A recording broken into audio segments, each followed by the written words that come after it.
The Golden Knights take back home ice advantage with last night's 4-3 Game 1 victory in Dallas. They did it with net front presence and a couple of power play goals. Our recap and more coming up next right here on Locked On Golden Knights.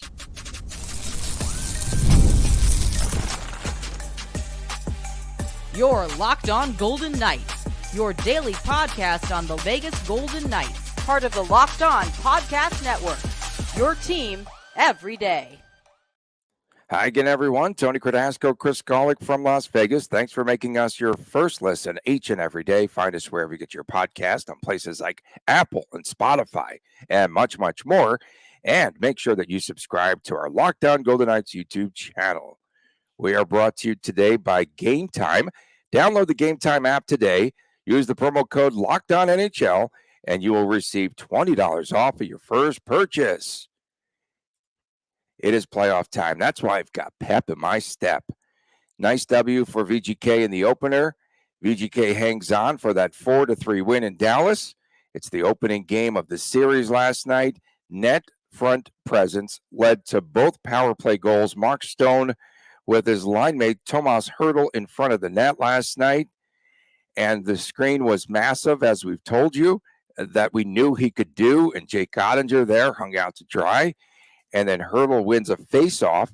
He dives to the front of the blue paint, finishes off a scoring chance, and Ivan Barbashev setting a screen in front of Ottinger, and he did that on the unsung hero goal by Braden McNabb. And he connected from just inside of the blue line.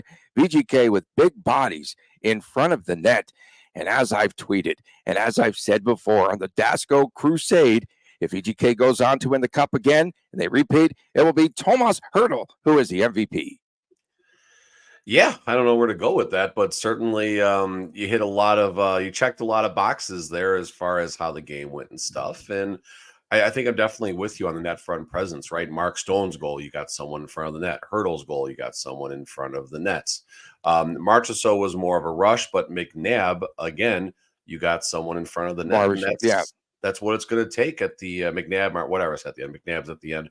But point being is that it's uglier goals, it's deflections, tips from higher places on the ice, and just maybe unexpected type of goals as well, as the Dallas Stars' third goal was unexpected as well. And then last night, we saw Jonathan Marchessault with a goal. He now has points in 11 consecutive Stanley Cup playoff games. It's pretty impressive. Yeah, I mean, the upcoming free agent, certainly the upcoming free agent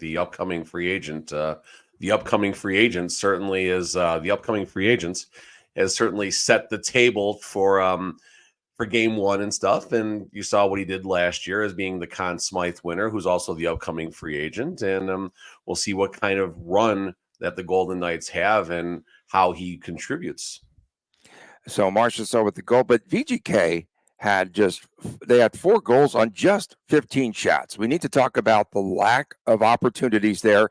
And Jack Eichel, 0 shots on the night. I would have lost my shirt by saying that he would have 6-7 shots per game in this series.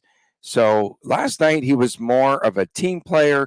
He did have a couple of assists, but he didn't look to be more offensive. He did not look to shoot the puck.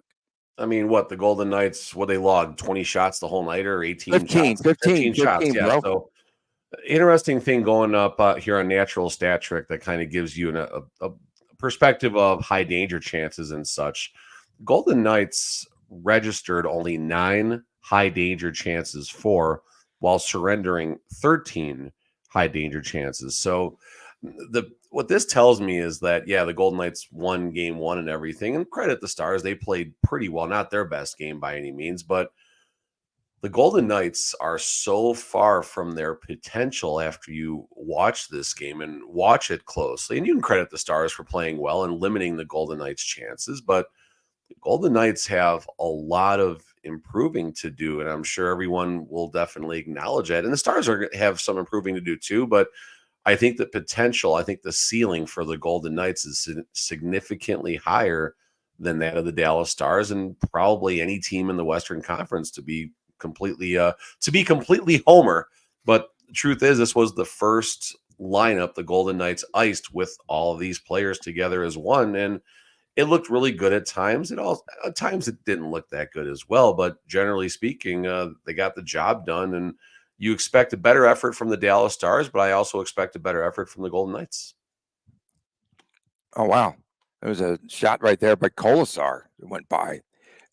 So Jamie Benn, his line was cooking last night, and so Jamie Benn plays on that line with Wyatt Johnson and Logan Stankoven, the rookie. I think he's played like 8 or 9 games this season, and they're going to have to do something to contain that third line. Oh, what a great performance there by the third line of VGK last night. And so Ben had the goal, but he also had 7 shots last night on net, and that's one of the things that VGK is going to have to make some adjustments for in game number 2, I think, is to guard that line better.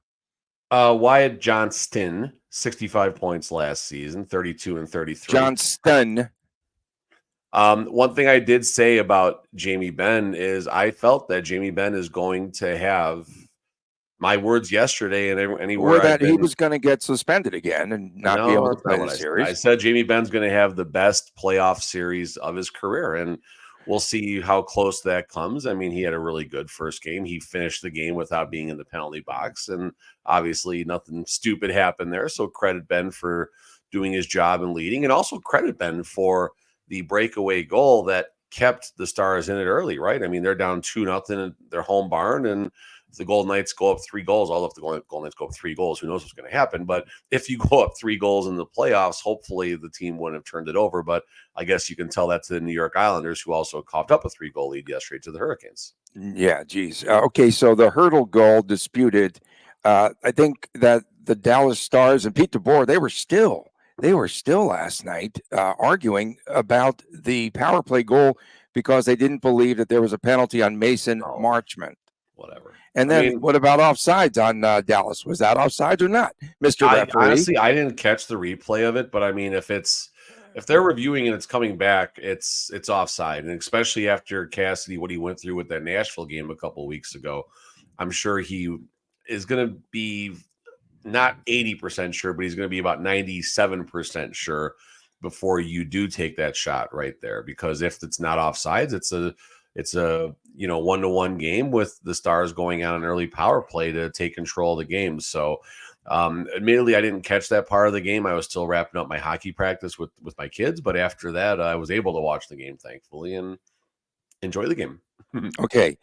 Something that really stood out statistically for the Vegas Golden Knights, not characteristic of the regular season game, and that was the physicality of the Vegas Golden Knights.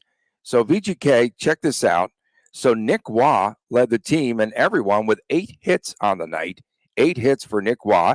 We talked yesterday about the importance of him on line number 4. So he responds. And then Ivan Barbashev had 7. And overall, the totals 55 to 29 hits in favor of VGK. So they're setting a tone defensively, and also they're setting a major tone now with the physicality, the Golden Knights. After an inquiry from the VGK stats department, they were adjusted up to 56 hits, and the Stars also had an inquiry. They were adjusted up to 33. So they round up. Apparently from a night overnight perspective on the hits. Who knows? Look on your face right now. Yeah. Okay. I mean, that was good. The Golden Knights. Yeah. I mean, they're going to play a heavy game come playoffs. And I mean, this is what you talked about, Tony, a lot last year, how teams mimic each other when it comes to looking for that success, that Stanley Cup playoff success, that formula, if you will. And the Golden Knights were last season, and it really took a new path, if you will, when the playoffs came. But they are a very big, heavy team and very, very tough to play against, and they're going to wear you out. I think, obviously, in this first round, whichever team does come out on top, obviously, we hope it's the Golden Knights, but whichever team comes out on top, obviously, after winning it, you hope to do it in very quick fashion, because these two teams are going to wear each other out, and it's going to make it tough. I know a lot of people are already dismissing the winner of the Avalanche Jets series after that first game, but it doesn't matter. There's definitely going to be kind of like we talked about with the East last year. The East was just they cannibalized each other basically, and whoever did come out of the East didn't do it with didn't go through with flying colors, although the Florida Panthers did sweep the Hurricanes en route to make it to the Stanley Cup final. But this series is going to take a toll on each of the teams, and we'll see which of the teams can come out on top. A couple stats that I just saw: Pietrangelo -2, Hannafin -2, and Stone was a -2. But the goals they were out there for, I mean, Stevenson -2. Stevenson was also -2. Thank you. I'm not sure if you want to wait till this segment or next one to talk about Stone as far as that one goal, but the other goals next kind of segment. Can't you read the slate? Off. Read the slate, but bro. the Read the positive room. thing about making his presence known, and he got his pocket picked, bro. So I don't know. You take it somewhere. We're going to get into that. Okay. Did VGK do enough in last night's contest to gain that momentum now needed to take game number 2 and steal 2 games in Dallas? They won. think that they have some sort of momentum going? Oh God, that you win game 1 on the road. That's huge. No one's was picking the Golden Knights last night. The only thing that kind of got me late, my buddy Condos gave me a heads up about the public split and all that, and a lot of the money favoring the Dallas Stars. So maybe that perspective, you wonder if something was going to happen with the Golden Knights last night. But I mean, everything was against the Golden Knights. You have Logan Thompson making his first career start. More on that later, obviously. You have a brand new Golden Knights lineup. You have Mark Stone. No idea what version of Stone we were going to get. Remember game 1 of the playoffs last year? Stone, I mean, how many people were calling for Stone to get benched after that? Like, go back, guys. You want to scroll up on Twitter and scroll. Go back to reactions from game 1 against the Winnipeg Jets last season. Everyone calling for Stone to be benched. And then you saw how good he got in game 2. So we'll see how that transfers over. But at the end of the day, again, cliche time that it's playoffs. You're going to hear plenty of them. And VGK is also no shortage of narratives as things go on in the playoffs. But you're not in trouble until you lose a game at home. Well, the Stars lost at home. Like Tony said in the open, Golden Knights now have home ice advantage. And, oh, by the way, they've been pretty good at the Fortress for the last, month or so. Coming up next, I guess they don't like me. Who said that? Was that me? Vegas Golden Sandbaggers? People telling me to shut up? Or was the aforementioned Mark Stone credited with that quote? We'll get to that when we return right here on Locked On Golden Knights. Game Time now, an authorized ticket marketplace for Major League Baseball, which makes getting tickets even faster and easier. Prices on the Game Time app actually go down the closer that it gets to the first pitch. With killer last-minute deals, all-in prices, views from your seat, and their lowest price guaranteed. You have Game Time taking the guesswork out of buying Major League Baseball tickets and much, much more. Of course, game number 3 coming up at the Fortress. You could buy tickets on the Game Time app. And what app feature pleasantly surprises you? What do you like about the Game Time app experience? Well, myself and Chris both utilized it in the past, and it comes in handy there for those last-minute deals, I think, especially. And you get the views from all the seats in the venue, the lowest price guarantee, even event cancellation protection, job loss protection, which you don't find anywhere else, and much, much more. The lowest price guarantee, we really like that. Our Game Time will credit you 110% of the difference. And you can take the guesswork out of buying tickets with Game Time. Just simply download the Game Time app today, create an account, use the promo code LOCKEDONNHL, and you will receive $20 off of the first purchase. Terms apply. Again, create an account and use the redeem code LOCKEDONNHL for $20 off of your first purchase. Download the Game Time app today. Last-minute tickets, lowest price guaranteed. Back on this edition of Locked On Golden Knights, Tony Cardasco and Chris Golick from Las Vegas. We appreciate you making us your first listen each and every day. Thank you so much. And don't forget, on Fridays, our feature WTF, all things good and bad about the Vegas Golden Knights and this particular show. There's some negative stuff, I guess you could point to in the Sunfield and all that. And of course, on Saturday, we've got the Chris Times Chris Jr. show, and that comes your way as a YouTube exclusive. And so, Mr. Fred Flintstone, you'll be bowling the next couple of days. Is that what's happening Mr. here? Fred Flintstone, that's funny. Yeah, I mean, shout out, and again, a lot of my guys watch and listen. Our Bad Decisions group. the Bad Decisions Tour circa 2024 comes to Vegas, which I don't like because then I don't get my yearly vacation. But next year we'll be on the road. Next 2 years we'll be on the road. So, but yeah, we'll be in town next 2 days, wreaking havoc somewhere up and down the strip, and see if we can keep them clean and average about 160 on the Nationals pattern for the next 2 days. And that's not easy to do if any bowlers are out there. I'm like a 220 bowler, and I'm happy with like 170s, and I'm probably not even going to do that. Something else that you could buy tickets for at Gametime, and a lot of my friends are coming in. I'm going to be going out there. System of a Down, Slipknot. It is the Sick New World Tour coming up. When and where is that?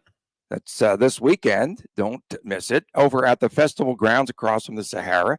We might have to get Mr. Golick out there one day, perhaps. You got a guy? You got a hookup? Come on, bro. Who are you talking to on this show? Give me a ticket. So Captain Mark Stone scoring that goal in his first shift at a minute 23 on a tip in. So long. Yeah, exactly. Who else scored a minute 23? Because I always said it was as easy as 1, 2, 3. It was an overtime goal last week. In any event, the captain was back, and he took on a ton of boos there. That was kind of funny. The intermission interview last night, that was something else there with the boos raining down. And Stone could not hear Leah Hextall, so good for him. And and so he started off strong, and then he might have fizzled out down the stretch. Good. You don't know where we're going to go on the show, Mr. Golick. Who knows? Oh, I'm supposed to talk now. I mean, listen, getting booed like that every time basketball, you touch the rock, hockey, you touch the puck. I mean, getting booed like that, it is the ultimate sign of respect or disrespect or a little bit of both. And listen, I know no one respects Mark Stone, but if this is Brett Howden, they wouldn't give a you-know-what. So that tells you that Mark Stone is recognized as a talented player, not just in Dallas, but around the National Hockey League. And now this is going to happen. Like, this is for my wrestling buddies out there. This is Dominic Mysterio stuff. Every time he's trying to cut a promo and you can't hear him over the crowd booing. And this is awesome. Like, the villain role is so much fun. Like, it is absolutely so much fun, but it's only going to get worse and more magnified. And it's just, this is just part of the fun that, and the privilege, if you will, to cover and follow the Vegas Golden Knights, whether it's the fan perspective,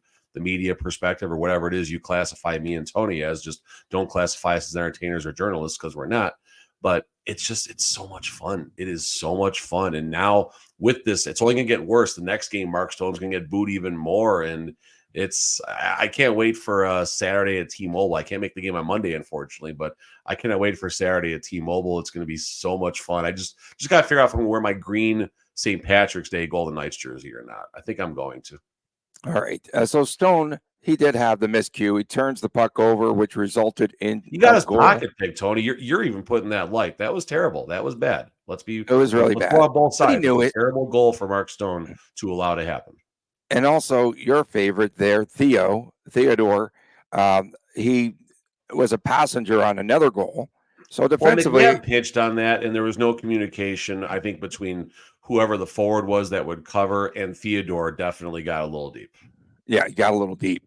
Total last night, manageable minutes for Stone, 17:09 time on the ice for Mark Stone. So that's not a lot. It's not a big load. That feels like a pitch count for a Bruce Cassidy. But doesn't it though? He says, no, we never look at the minutes. Absolutely, they looked at minutes. And Stone was a little bit gassed there in period number 3. When you looked at the bench, he was huffing and puffing. No, you're on. I was looking at the shift report, and the one thing I'll say is Cassie never had to mess with the lines. Like, the lines at the beginning of the game were the lines at the end of the game. Obviously, when the Golden Knights were protecting that lead, they put a little bit of a different group out there. Although I'm not sure why Marchessault was out there a lot in the last couple of minutes of the game. On the defensive side of the ice, that's not his specialty, but obviously it worked out, and it seemed like everyone was trying to feed Mark Stone to get that to ice it. I mean, I feel like he had more. Mark Stone had more chances to get that empty netter than William Karlsson had the entire season. So Stone is now on empty net one, right? EN1. She's empty net one, yeah, and Carlson is a passenger now.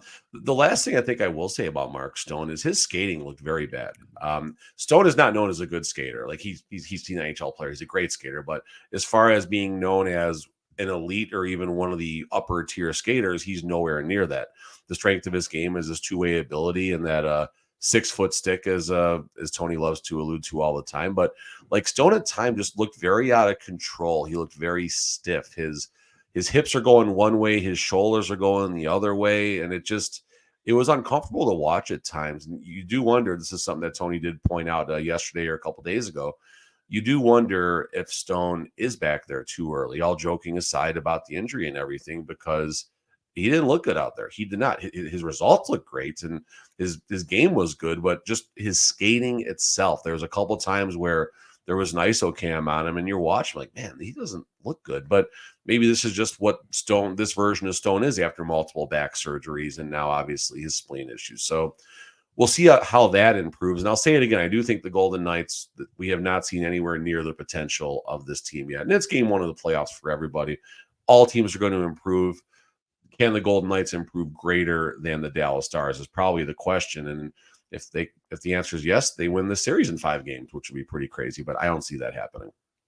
Doesn't it appear as though Pete DeBoer is still running the same old system?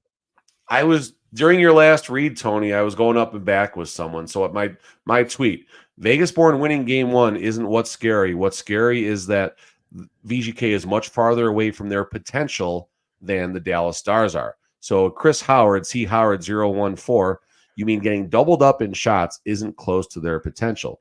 My response, standard Pete DeBoer hockey, doubled up on shots and lost a big game. And we know Pete DeBoer in Vegas. We know so who well. He is. He's a great regular season coach.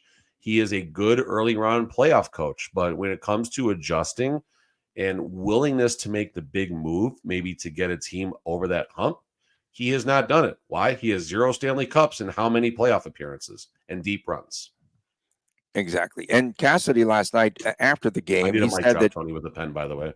I like that. I did a puck drop earlier on this show, and Cassidy said that VGK turned down way too many shots. So we'll look for the volume of shots to go up there in game number 2. I bet you they're double for VGK in that next game. Maybe, but the third period, I know we're going long in this segment here, but the third period, the Golden Knights played their defensive game. The Stars had some chances, but they played their game. And again, another Twitter up and back here. Here it is right here. They played this is from Pap the Rockies. They played Vegas. They played to protect their lead for half the game. No need to press it and get out of position. Knights played a great third period and lulled them to sleep until that terrible goal given up by Logan Thompson gave the Stars life. And maybe that's a segue. And, well, not just yet, though, because Stone said that the timing was off, a hair off on a lot of the plays last night. And again, it was off by a spleen. It was off by a spleen. Come on, Tony. It was off by a grade 3 spleen. The only shot on goal for Stone, by the way, was the goal. That was it. He's 1 for 1. He had some chances. That he created himself off turnovers. I mean, man, we've missed this version of Stone. Call it what it is. For sure. Definitely, it's a bolster for the VGK team. He bolsters that team, helps them out, obviously, emotionally, as well as his presence there on the ice. Coming up next, grading Logan Thompson. He didn't have a quote after the game that I can quote, that something that maybe also refers to me, but we will grade Logan Thompson's performance from last night. Well, we return right here on this edition of Locked On Golden Knights. It is playoff time in the NBA and the NHL. I was watching at a casino last night. All sorts of sports fans packing the sports book. Baseball in full swing. Aaron Boone gets tossed from the game yesterday for not even saying a word. It was a fan. I would have went ballistic like him too. But then he got his money's worth after that, which was great. And they forgot to turn off his microphone over there. FanDuel is your place to bet on every single game. Right now, new customers get $150 in bonus bets guaranteed. That's $150, win or lose. Bet on everything from slap shots to home runs to slam dunks. It's all in the app that is safe, secure, and definitely easy to use. What are you waiting for? You can visit FanDuel.com/LockedOn and make your first bet an automatic win. VGK last night. I think Dallas was a minus 130 favorite in that game. Yeah, Something VGK like that. was plus 110 on the road. Plus 110. Okay. FanDuel, America's #1 sportsbook. With Policy Genius, you can find life insurance policies that start at just $292 per year for $1 million of coverage. Some options offer same-day approval, and you can avoid unnecessary medical. Policy Genius, convenient, time-saving. It helps you to compare your options from top companies, and their team of licensed experts is on hand all the time to help talk you through it. And you can easily compare quotes from America's top insurers in just a few clicks to find the lowest price. And the thing that we talk about on this show when it comes to Policy Genius is that you might not have the coverage that you need. Your work life insurance policy may not offer enough protection for you and your family. Even worse, it might not come with you if you leave your job. And then Policy Genius gives you unbiased advice from licensed experts and a support team that's second to none. They have no incentive to recommend one insurer over another. They have thousands of 5-star reviews that you need to check out. And so check life insurance off of your to-do list in no time at all with Policy Genius. All you need to do, it's on the screen if you're watching, is to head to policygenius.com/LockedOnNHL. That's policygenius.com/LockedOnNHL. And again, you can also click on the link in the description. You get your free life insurance quote, and you see how much you could save. Go to policygenius.com/LockedOnNHL. Tony Cardasco, Chris Golick from Las Vegas. Thanks for tuning in. Thanks for making us your first listen each and every day. We appreciate you doing so. Friday, WTF. Saturday, Chris and Chris, YouTube exclusive. Please subscribe to our Locked On Golden Knights YouTube channel. You don't know what you're missing there, especially all of those terrific comments and all the fan support that I got. Don't forget the viewing party now coming up for game number 2. That'll be Wednesday night at Lee's Family Forum. So that's going to be happening there. It's free admission, lots of fun and excitement. I'll be over there with the Las Vegas Thrill. We'll be manning a table. Looking forward to meeting all of my fans out there, and I'll bring the fog with me. Okay, so how would you be grading LT's performance last night? I went back and forth. I think he's in the C range to B- range, but how would you grade his performance last night? The fog is coming. The fog is coming. C-. That C-. third period, C-. That third period goal cannot happen. End of story. A third period goal can definitely happen. Goals happen. Goalies give up goals. That's not a hot take, but that goal, that circumstance, that type of goal cannot happen. It's inexcusable. I was surprised that Adin Hill did not get the start, but I do feel Logan Thompson getting the start was the right decision. He's been the much better of the two goalies for really about the last 6 weeks, and certainly over the last 2 weeks. Logan has done very, very, very well. That third period goal, that's what's going to stick in my mind right now. And if that was a tied game and that's the go-ahead goal for the Stars, yikes. If it's a 1-goal game and that's the tying goal for the Stars, yikes. Now, talking about the rest of the game, listening to the Stars radio call for the second period, they were very complimentary of how Logan was not giving up rebounds, sucking up pucks, not allowing second chances. That right there paints a picture of a goaltender having a good game. You look at the goals given up. Okay, the one that was called back, deflection off Shea Theodore, doesn't count, doesn't matter, but not a bad goal, not a great goal, but whatever. Moving on. The second goal was a breakaway by Jamie. Breakaway. He just goes 5-hole. I mean, I'll categorize that as Cassidy saying, well, we needed one more save that game. Maybe that's the one more save you would have liked to see. Okay, fine. Mark Stone gets his pocket picked on the other goal, leads to a point-blank situation. Not going to hold that against Logan by any means. And then obviously we go back to the third goal where I started. So I'm weighting heavily that third goal right there, obviously. I would have probably given him close to an A- if that third goal doesn't happen, which is a pretty good start. So This now has probably left some doubt in Logan Thompson's mind if he's going to start on Wednesday night, and has probably given Coach Cassidy something to think about. Yeah. VGK will have the day off today, but Cassidy's still doing a media gathering later today. So we'll see what changes and how they're going to adjust and what have you. Not going to say nothing. A couple of goals, as we mentioned, a breakaway into 2-on-1, and Cassidy afterwards, but he does have to try to boost the confidence of his goaltenders because they've not been very good this season. That's been an area of opportunity for Coach Cassidy since he's been in Vegas. Keep going. Absolutely. Oh, no, and he just said that Logan Thompson played well, not a high event night in that game. And he was shaky early. And I know a lot of the fans were saying, my goodness, he does not look stable in that. And they were absolutely right. And I think Dallas, if that goal would have stood there last night, would have been a much different game because they were starting to really push. And I think it could have turned out for the worse for Thompson and for VGK. And it was also LT's first playoff win. But he was a little shaky. I think, do they come back with Logan Thompson in game number 2? That is the big question. Oh, it's even on the slate today. Will Thompson start game 2? Is that a must win? You forgot to put must win up there.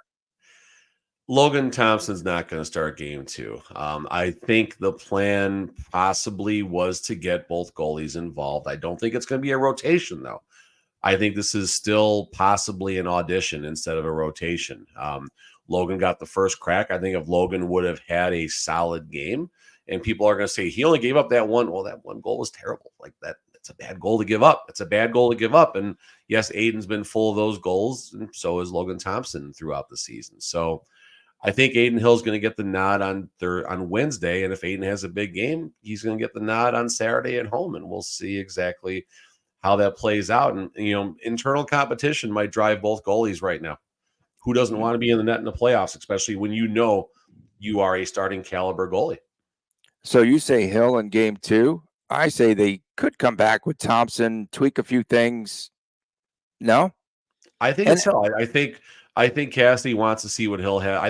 I think Coach Cassidy, I don't know if Logan Thompson as much earned the game 1 start as much as Adin Hill gave it up. Now, when I say he gave it up, he had some bad games down the stretch. You look at that Ducks game, you look at the goals that were given up, and you look at a lot of the other goals that were given up.